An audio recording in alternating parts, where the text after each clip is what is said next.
in January, so you'll get some reminders as that date approaches.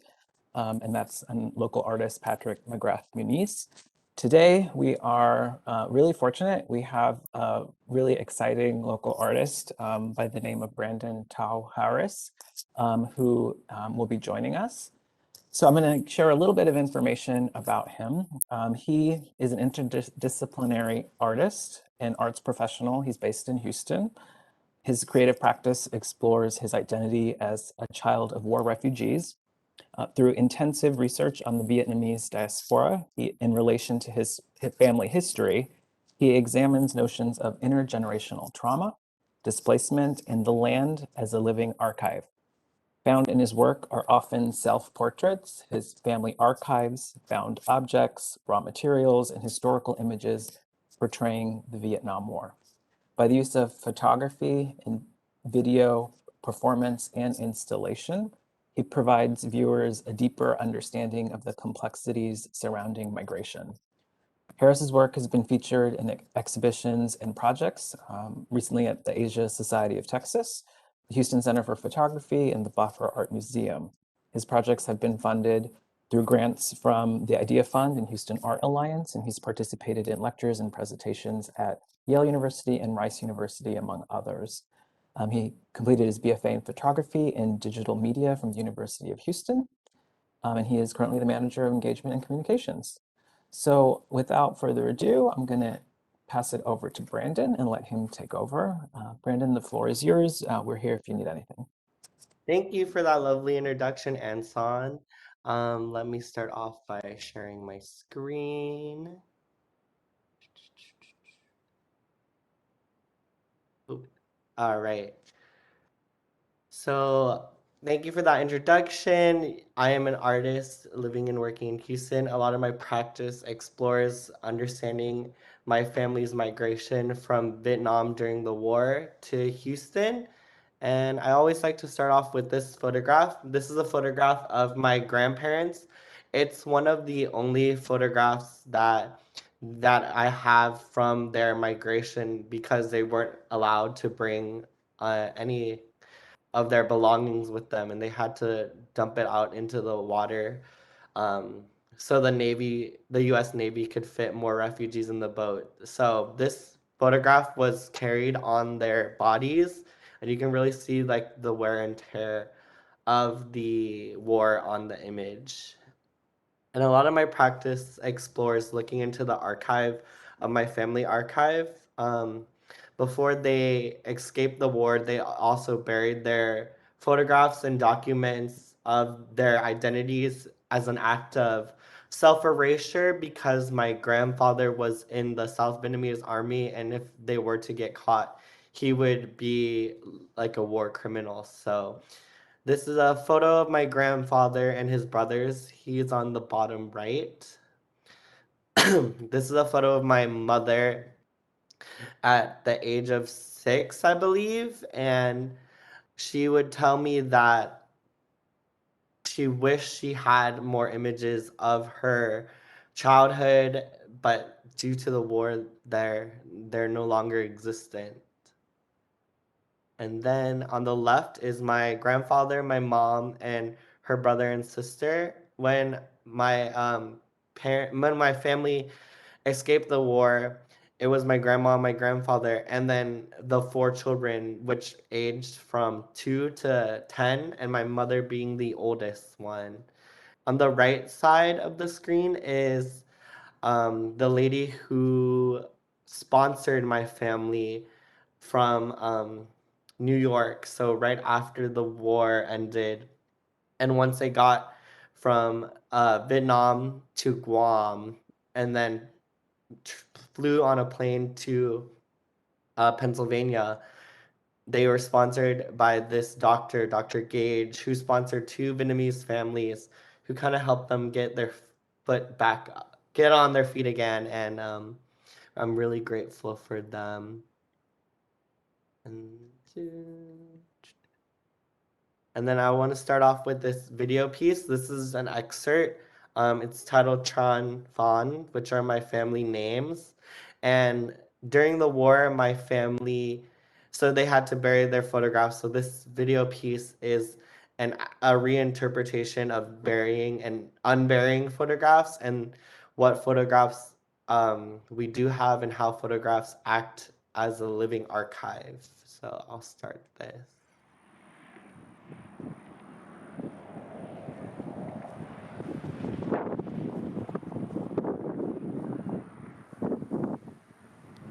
Trồng hoa Huỳnh Thị Tiếp, Đào Bính, Trần Thị Ngọc, Trần Thị Yến, Phan Thị Kỳ Ngá, Phan Thị Kiều Tú, Phan Văn Ánh, Phan Thị Diễm Quý, Trần Hòa, Huỳnh Thị Tiếp, Đào Bính, Trần Thị Ngọc, Trần Thị Yến, Phan Thị Kỳ Ngá, Phan Thị Kiều Tú, Phan Văn Ánh, Phan Thị Diễm Quý, Trần Hòa, Huỳnh Thị Tiếp, Đào Bính, Trần Thị Ngọc, Trần Thị Yến, Phan Thị Kỳ Ngá, Phan Thị Kiều Tú, Phan Văn Ánh, Phan Thị Diễm Quý, Trần Hòa, Huỳnh Thị Tiếp, Đào Bính, Trần Thị Ngọc, Trần Thị Yến, Phan Thị Kỳ Ngá, Phan Thị Kiều Tú, Phan Văn Ánh, Phan Thị Diễm Quý. So for this video, the audio is my grandmother saying the names of our relatives to all the way back to where we can trace them. Because of the war, I can only trace my family lineage so far. And then on the right-hand side of the video channel is images of my family post-war in America, and then our family images of our family that stayed in Vietnam. And then there's some photos that are blank, representing the missing images of our family. And then I actually started off with this series, getting to know my grandmother. I was in school at U of H, and I made a series of just hanging out with my grandmother and documenting her life and her garden. And that's when I started to ask her questions of our lineage and our family history of migrating from Vietnam. And this series was the start of this. These are silver gelatin prints.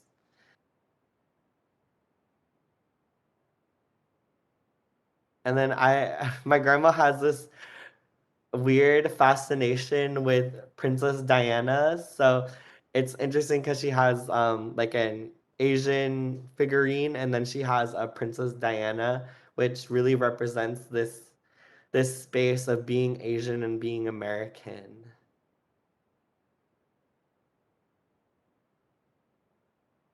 And then after I figured out and learned about this history that was never spoken about growing up and really never taught in school, I began to think about the ways in which photographs and the portrayal of Vietnamese refugees in the media, as the Vietnam War was the first war to be documented and disseminated across all medias, TV, radio. So I began to pick up these Life magazines, but the way in which that they portray the Vietnamese refugees really shocked me. They portrayed them as very weak, vulnerable, and there's a lot of like white savior complex happening. And on the right hand side, I pulled quotes from the magazines that didn't relate to the war, but I feel were better ways of better language to use instead of the language they did use. So, and how to live till morning. The sinking ship moaned like a cry of a child. My instincts told me it was time to go, and visions of tomorrow. And then with these images, I began to relate them to the stories of my family. So the picture on the right is my mother that I made in the dark room by collaging her into one of the articles of from this Life magazine story of this little girl who is around the same age of my mom. And my mom would tell me that she would hear the helicopters and bombs going off while she was in school, and it became like almost normal for her. And then with these images, I wanted to further abstract them since I don't see them as being truthful images portraying the refugees. So these are exact pages from the Life magazines that I manipulated in the dark room, further abstracting the images. And this, like the text that they use is just so shocking to me, like shock, pain, and hysterical wonder. Like, what is hysterical wonder? What does that even mean? And then after that, I began to scan the images and then project them onto different paneled walls. And then I began to insert myself into the projections, into these images of portraying the Vietnamese refugees that could have been my family in these images. So I wanted to reclaim the images and then make them my own and replace the bodies with my body as that could have been my family's bodies. So these are some images from this series. And I did this all in the U of H lighting studio. Thanks to U of H. On the right hand side is a silver gelatin print of my shadow with the shadow of the Vietnam flag. And then on the right is a self portrait of me, and I purposely underexposed this film to find the parts where the film had errors, and the film showed itself with in a in a way that you really see the defects of the film. And this is when I started to talk about intergenerational trauma in my work and how these things you don't see and you live with them and how it's passed down in your DNA. And I kind of saw the film acting as the DNA, and the little disruptions in the images are kind of like the traumas and that history in your DNA passed down. And then this is a film piece that I did, taking one of the quotes from and an article from one of the Life magazines. It was called "How to Live Till Morning," and it was about driving at night. And I compared this with uh, with a project that the U.S. Army did to scare the Vietnamese soldiers, where they would play this audio in helicopters, basically haunting the soldiers, saying, if you die out here, you will walk the earth forever and you won't find your way back home. So I can use those two as reference and compared them to driving at night, where you're driving but you can't really see too close to you.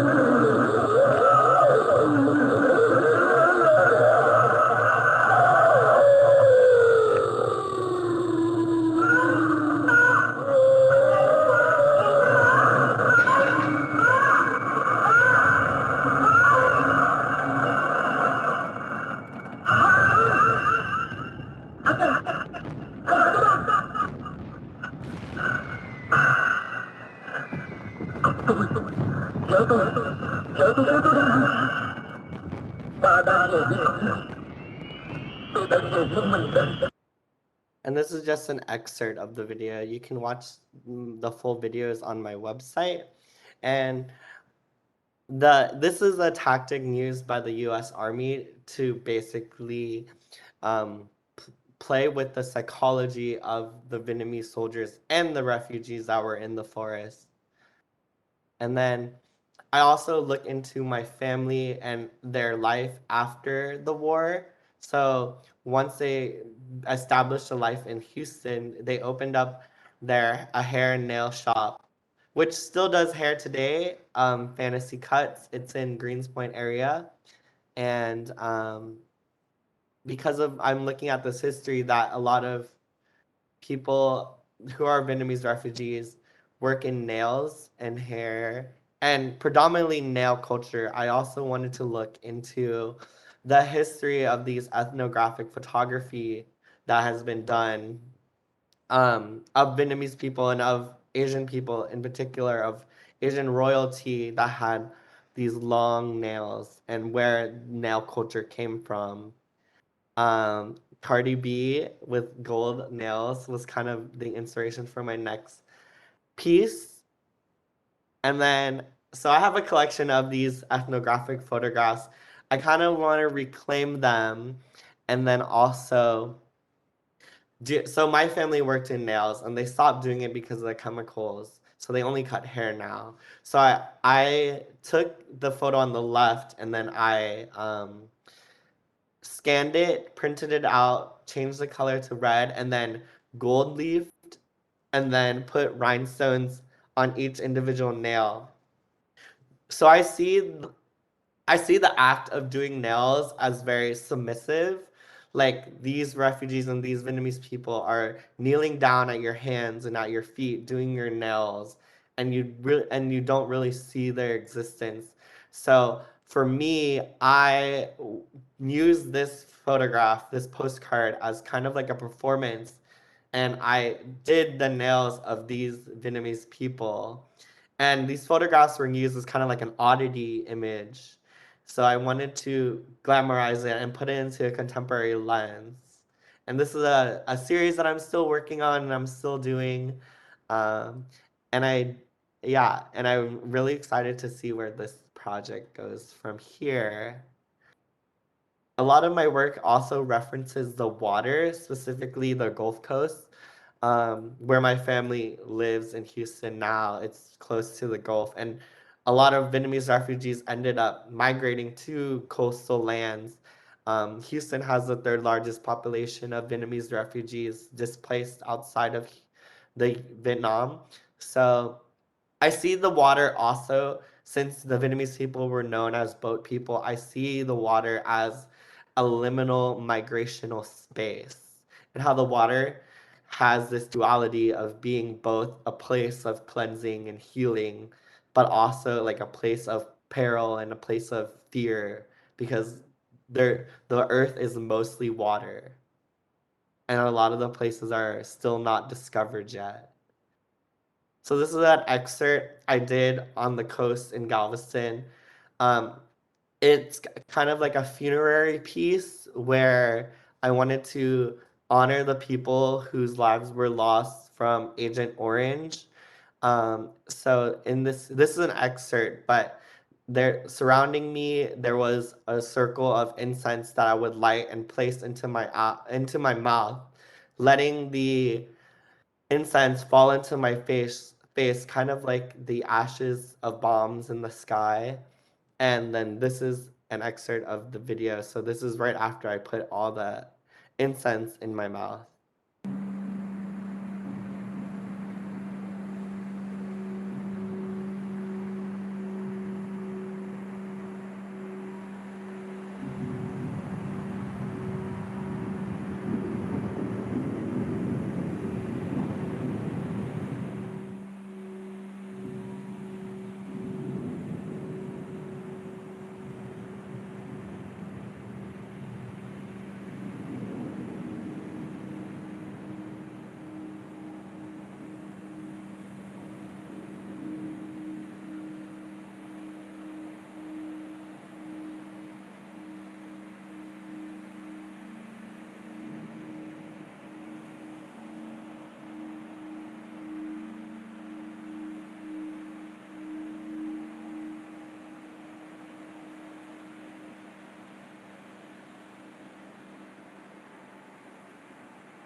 And then after that video piece, I began to think about the history of the Vietnamese refugees along the Gulf Coast. And during my research, I found this image taken from Seabrook, Texas, in 1981 of the KKK burning a wooden boat that says USS Viet Cong on the side of it. And then thinking about how a lot of Vietnamese refugees move to the coast so they can work in shrimping and fishing because that's what they knew. Um, I wanted to take this image and also reclaim this image, and I decided to build a boat with the woods found from these sites, and it becomes a memorial. So I took these images and I found this boat along the coast, the Gulf Coast, and it's actually a shipwrecked Vietnamese shrimper boat. You can kind of see the name right here. And I documented these sites of these sites kind of like memorials of the Vietnamese refugees taking space, and they were once here in these spaces. And this is a photo of a site with the water interplays with the land, and its relationship is from to the water and to the land.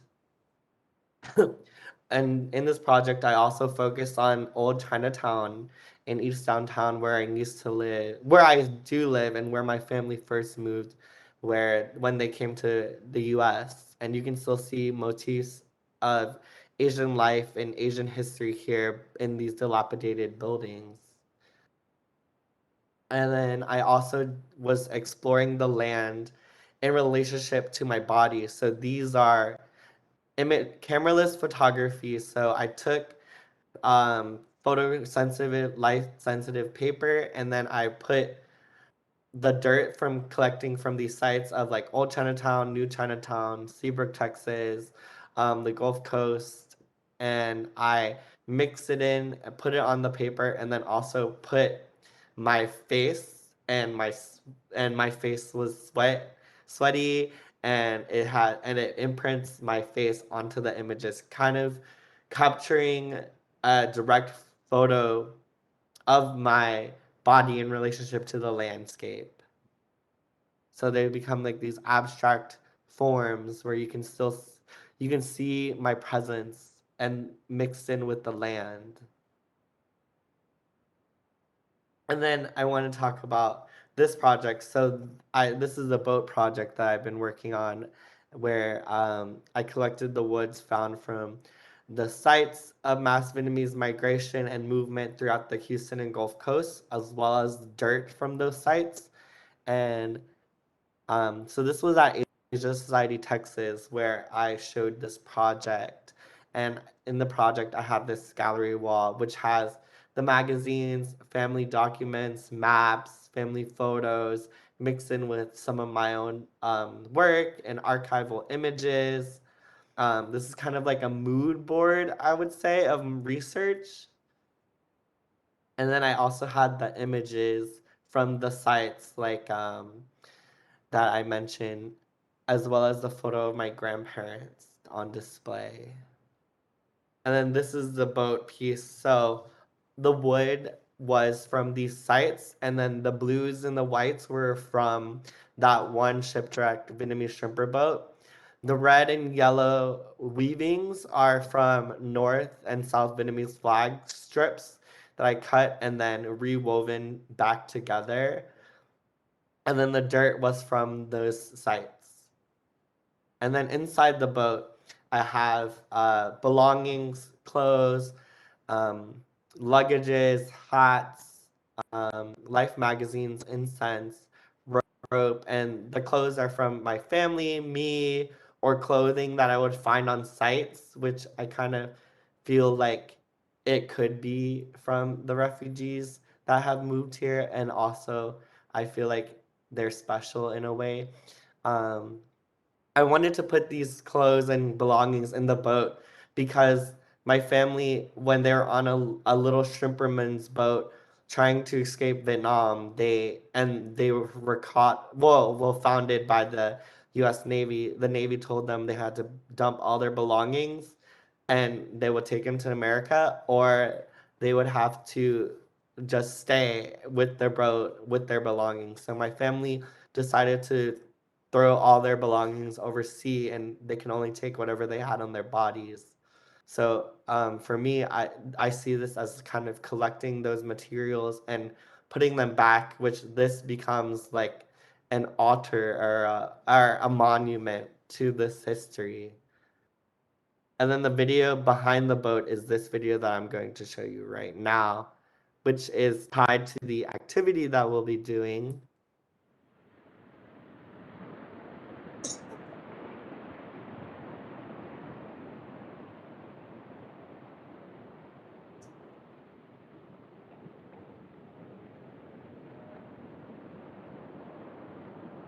I think my favorite memory was going to the farm with my father. Every morning he would go to the farm, and it's not like right behind our yard, it's like miles away. And then I would go with him, I'd tag along, and he would work in the farm, tilling the soils and planting plants. And there's a creek nearby, and I would be playing in the creek, trying to catch some crawdads or something like that. And I would sometimes help him. I remember he planted peanuts, and I would help him pick peanuts, from the ground, stuff like that. And then every day he would come home, and I'd tag along, and I remember he would carry home one wooden tree, so that he can build a fence around the house. So every day he'd bring a tree home, and that would be a fence post, and we have like a flower bed in the front of the house, and I help plant the flower bed. I think that would be my favorite, spending time with my dad.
I wish we would have taken more photographs of us when we were younger, because we really don't have any pictures of us, what we look like, or memories, that's been captured on photographs. Because back then, my father was a military captain, and when we left our house, we had to bury all our photos, all the pictures and photographs, because we didn't want to have any evidence of our father being in the military, because if we get captured, he would be, taken prisoners. So that's why everything was buried in the backyard. So the only pictures was like a couple photos of us when we were young in my dad's wallet. That's all we had. We don't have anything else. And I think that's something we wish we had more memories, of photos.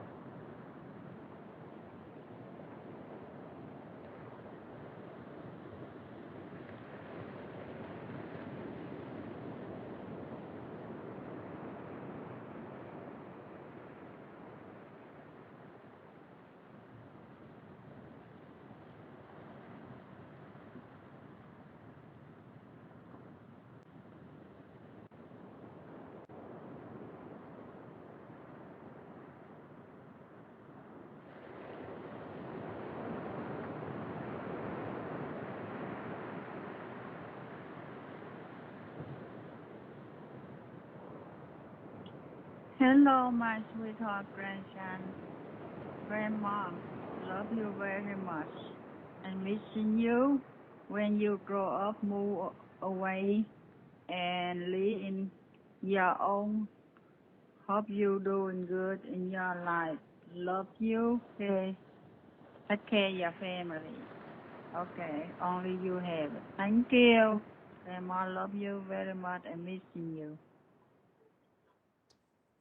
So for this video piece, I use the technology of Google Earth kind of like a camera lens where I explored the homes of my family in Vietnam where you can't really see in street view, so it becomes like this flat land, as well as in Houston. Um, and I see when you're traveling and navigating through this space, it becomes abstract and obscured. And I see this as a metaphor for the liminal space of migration, where these places look familiar but doesn't look familiar at the same time. And you're kind of like this in this in-between state of moving. The audio in the video is of my mom and her response of what's her favorite memory of home. And I asked her also what she wished she had from Vietnam. And then the ending is my grandmother's voicemail to me. And I like to incorporate them into my work as much as possible. Um, I see them as my collaborators, and I feel like by me doing this work and incorporating them into it as much as possible is a way to open up dialogue and to heal from this trauma that they haven't talked about ever until recently. So it's good for us to all heal through this work. And then in the exhibition, I also showed this altar. It's kind of like a home altar in memory of the people that have lost their lives in the Vietnam War. And then on the left panel, the four panels are the story of the Trung sisters who fought off the Chinese and created Vietnam and took over the government. And then the garments are my mother and father's, which the fan would blow and oscillate. So it kind of represented the spirits of the people who are lost. And here's some more photographs. It has incense, Josh paper money, and Josh paper objects, which I'm also really interested in. So like the paper shoes, paper phone, paper suit. I'm working on another project right now where I'm creating the Josh paper objects in a contemporary lens. So hopefully you see that soon. Here's some more documentation. And then this is my most recent video piece. This is an excerpt of a performance I did at Rice University with my grandma and my mom. And this work is about the weight and like the trauma that I carry with me and how and like the trauma of the family and healing from the war.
So for that piece, the dirt and the land that I collected from the sites have became rocks, and I take the plants from my grandma's garden and plants from that are native to Vietnam, and I plant them into the soil of the U.S. soil.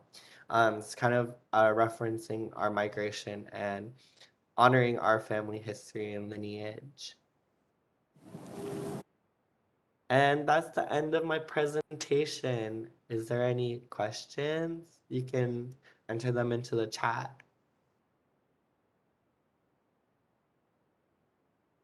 So that was amazing, Brandon. As people formulate their questions, I'll just add, I think it was, it's not lost on me, and I'm sure everyone watching how very personal a lot of this is. So thank you for sharing it.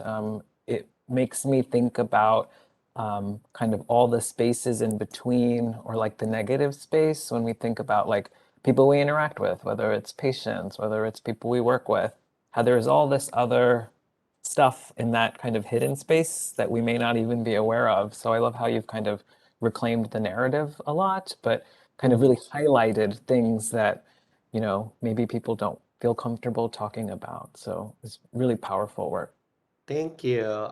Yeah, like for my family, it was never spoken about growing up. So I found it very important to open up that dialogue and to discuss it because um, it was so buried deep down and repressed inside of them that and like I can see like there's signs of the trauma because like you can see it, but I didn't realize it until I grew up and I was like, that's kind of weird. Like my mom growing up, she wouldn't eat until me and my sister ate. And I just thought that was just normal. But I realized growing up and being an adult now, it's like her making sure her children are taken care of and fed before she's fed, and that was a direct product of war. Let's see, there's some questions in here. Um, my family reacts to my work very well. They're at like all my exhibitions and all my openings. So and my grandma always mentioned like you should write a book, but I'm not a writer and I'm pretty not a good writer either. So I feel like this is a good way to share the story without writing a book about the story for them. And I see them as they're the artists as much as me. Um, There's a question of if you have plans of visiting Vietnam or if you visited. Yeah, I do want to go back to Vietnam. I want to live in Vietnam for a little bit so I can do some research and like find my family home because there wasn't an address of their home back then. It was just kind of like a land that they occupied. So I want to go see what that land is now. I just know generally like the town that they're from. So I don't know, it could be a skyscraper, it could be a pile of dirt, but I would want to like go and like see it.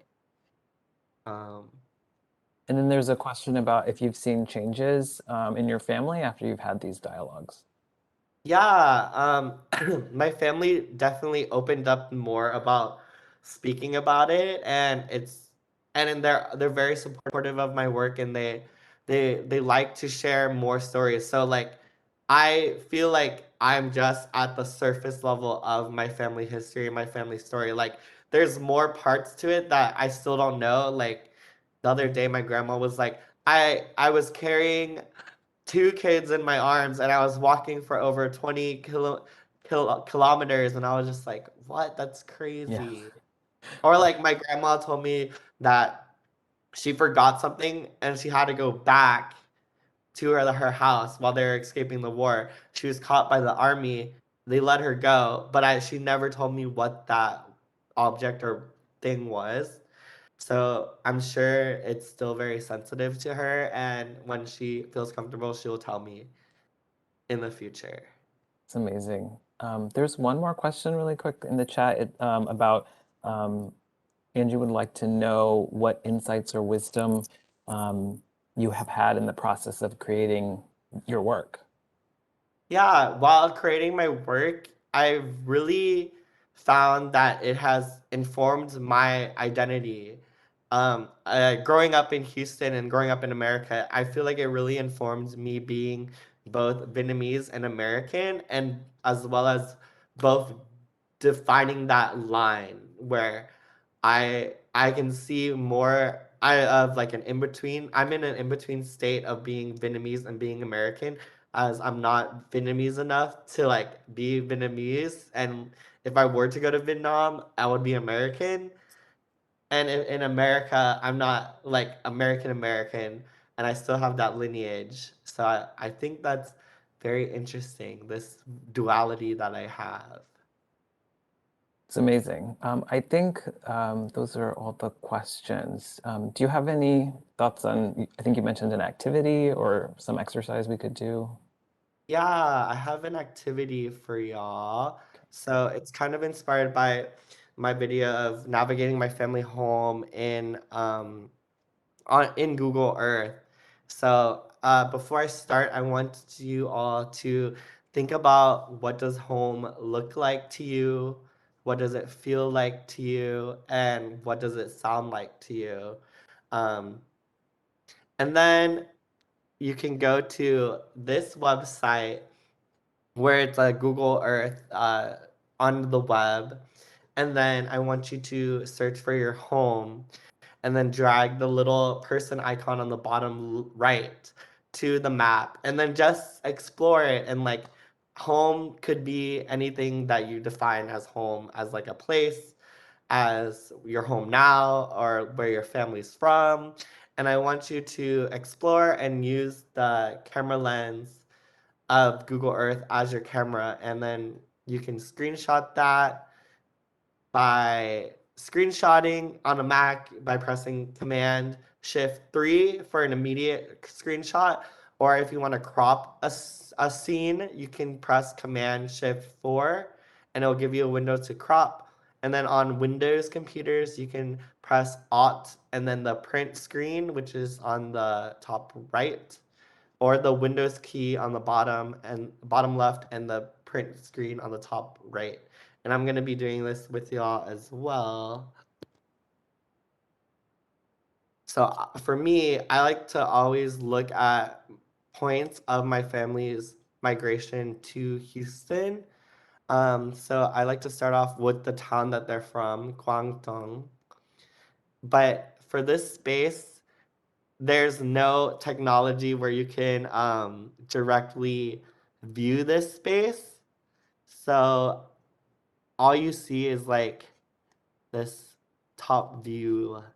And I like to just look through this and navigate. And I also liked seeing the topography. I knew they grew up in an area that was more of like the outskirts and more like densely forest. So for that, I like to just look and see, like, they would probably be living out here in the middle of this, or like over here.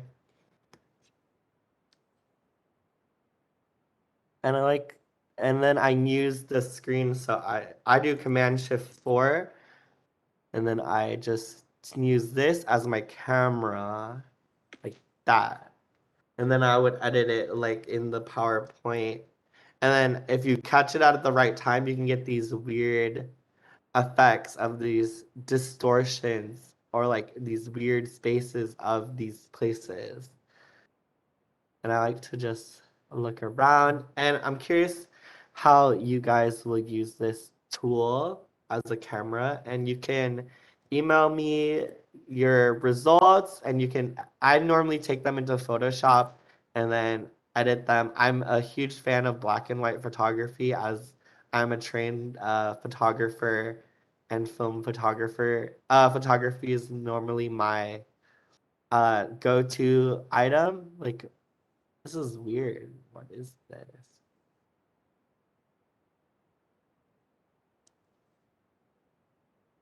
But yeah, you get some really interesting textures, interesting things. And then from there, my family went to Vung Tau because that was the closest to to the capital of Vietnam, Ho Chi Minh, during the time. So they moved from their hometown and they went by fisherman boat to Vung Tau so they can get on a boat to go to Ho Chi Minh to find to go to America without any plans or any real idea of what they had in store. So normally, if they have it, they don't have it. But they were along the coast.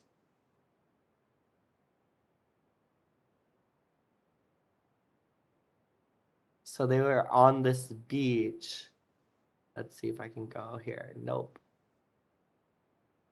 So this was the beach that they were on when they were trying to go to Ho Chi Minh City to get on a boat to go wherever they can lead up to. And then after that, they went to Guam and then to a refugee camp where they stayed. And then from Guam, they were put on which was an army base, and then they were transferred to Fort Indian Town, where until they were found like until they were found a sponsor that will sponsor them and then take care of them. And basically, that sponsor, Dr. Gage, would teach them English, take them to the grocery store, gave them a place to live, place to stay.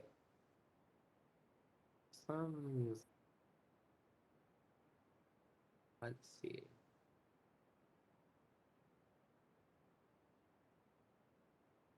So this was the first place where my family was in America. Very army town. So I just took a screenshot of moving through this town. And then I like to just use this to explore, to see, and it's also interesting to see how the spaces change while you explore them. And it's like you're using the camera as like a street photographer would. So I'm gonna take a picture like this. And then from there, my family went to New York to Scanati. Schenectady, maybe? Yeah, Yeah, that's it. it's all good. And I don't know exactly where that doctor lived, but after that is when my family moved to Munger Street, which is in Houston, which is by where I live now, actually. So it's funny that I ended up moving to this area, and then also my family, when they first moved to Houston, moved to this area too.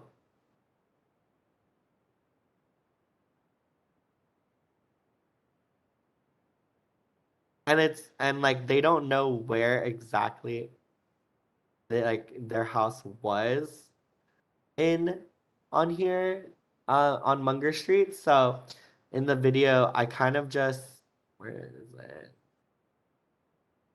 I kind of just uh,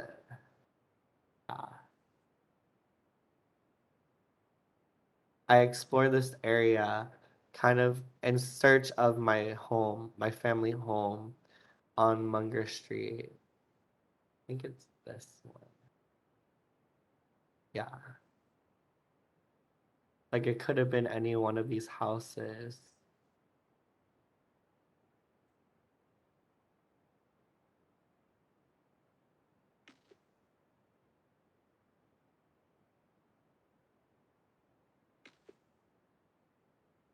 Yeah, and if you get it at the right time, you get the weird distorted images on here, which I really find very interesting. And I always want to do more research on where their home would have been but there's no documentation of it. I feel like a lot of the documentation has been lost in migration and movement and translation. So it's all oral history at this point. But I'm curious to where this would be. And this is literally right by my house. So it's so funny that they used to live over here. And then after they moved to Munger Street, they moved to Humble because a lot of my family they found out they had relatives in Humble on this street. So they moved and occupied 4 houses right next to each other.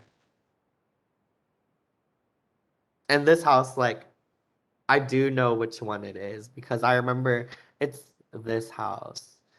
Um, because I remember as a kid, I would be watched by my grandfather, and he would watch me before he had a stroke at this house. So I have a lot of memories, and I've actually been to this house again, and I've photographed this house, but it's occupied by someone else now, and my family lives throughout Houston now. But I see like there's so much memories to have on the street, my family's movement, and I just remember growing up and just like being in this neighborhood, and like technology is also really weird, and I'm very interested in like this weird landscape of Google Earth that I'm exploring more. But yeah. This has been great.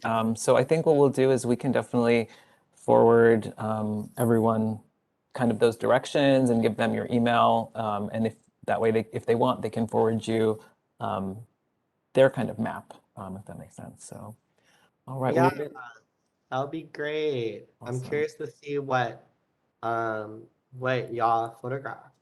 Perfect. Well, thank you, Brandon. We appreciate your time and sharing all of this really amazing work that you do. I think a lot of children of immigrants can absolutely relate so much to what you've done. So that's pretty remarkable.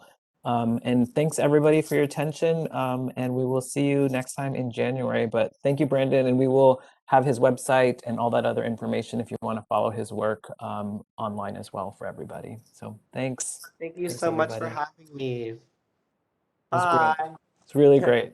You can find me on my website at www.brandonharris.com, and my Instagram is Brandon Harris, Harris. So if you want to reach out, give me a chat, and check out my other works and check out my videos in full. You can do that. Thank you so much for having me. It was great to talk about my work and share with you all. Yeah. And stay Awesome. tuned. Yeah, we'll look forward to what you have coming next. So thank you so much. Thank you. Bye. Bye, everybody.